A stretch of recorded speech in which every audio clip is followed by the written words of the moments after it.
अगर कभी कुछ बनना है तो चील बनो, लेकिन कभी तोता मत बनो।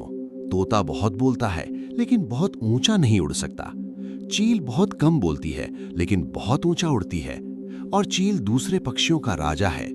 आज मैं आपको 5 ऐसे पॉइंट्स बताऊंगा जो हर इंसान को चील से सीखने चाहिए।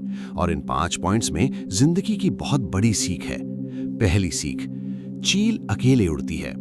चील अकेले उड़ेगी लेकिन कभी गौरैया या छोटी चिड़िया के साथ नहीं उड़ेगी। चील या तो हमेशा चील के साथ उड़ती है या अकेले उड़ती है।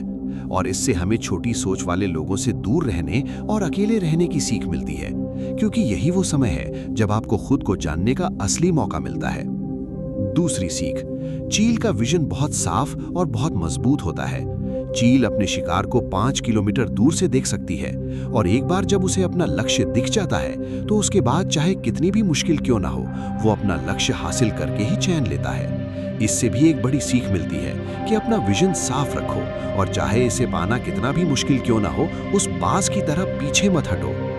तीसरी सीख, बाज कभी मरे हुए जानवर नहीं खाता, वो हमेशा जिंदा जानवरों का शिकार करता है। और इससे हमें ये सीख मिलती है कि हमारा पास्ट मर चुका है, इसलिए उन मरे हुए सड़े गले ख्यालों पर ध्यान मत दो और अपनी आने वाली नई जिंदगी पर ध्यान दो। तुम्हारे पास्ट की पुरानी यादें जो तुम्हें दुख देती हैं, उन्हें वहीं रहने दो जहां वे हैं। और तुम्हारे पास्ट की अपनी एक जगह है, उसे अपने प्रेजेंट में जगह मत दो, क्योंकि एक बार तुम्हारा पास्ट तुम्हारे प्रेजेंट में आ गया तो तुम्हारा पास्ट तुम्हें कभी प्रेजेंट में नहीं रहने देगा। चाहे तुम्हारे पास्ट में कितना भी बुरा क्यों ना हुआ हो, वे सारे ख्याल यादें मर चुकी हैं। और उस बाज की तरह बनो जो कभी मरी हुई चीजें नहीं खाता। चौथी सीख, जब तूफान आता है तो बाज बहुत एक्साइटेड हो जाते हैं। जब बारिश होती है तो सारे पक्षी छिप जाते हैं, लेकिन बाज को इसमें बहुत मजा आता है। जब तेज हवा चलती है तो बाज उन हवाओं की मदद से ज्यादा ऊंचाई तक उड़ जाता है और ऊंचा उड़ते हुए वो इतना ऊंचा उड़ता है कि बादलों से भी ऊपर पहुंच जाता है। और इससे एक बहुत बड़ी सीख मिलती है, मुसीबत में भी मजा ढूंढना।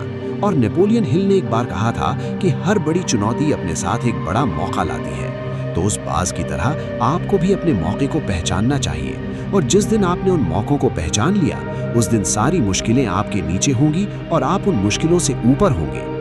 पांचवी सीख, बाज हमेशा अपने घोंसले से मुलायम घास हटा देता है ताकि बाज का बच्चा उसमें आराम से ना रह सके, क्योंकि अगर वो घोंसले में आराम से हो गया तो वो वहीं रहना पसंद करेगा। लेकिन बाज ऐसा कभी नहीं होने देता।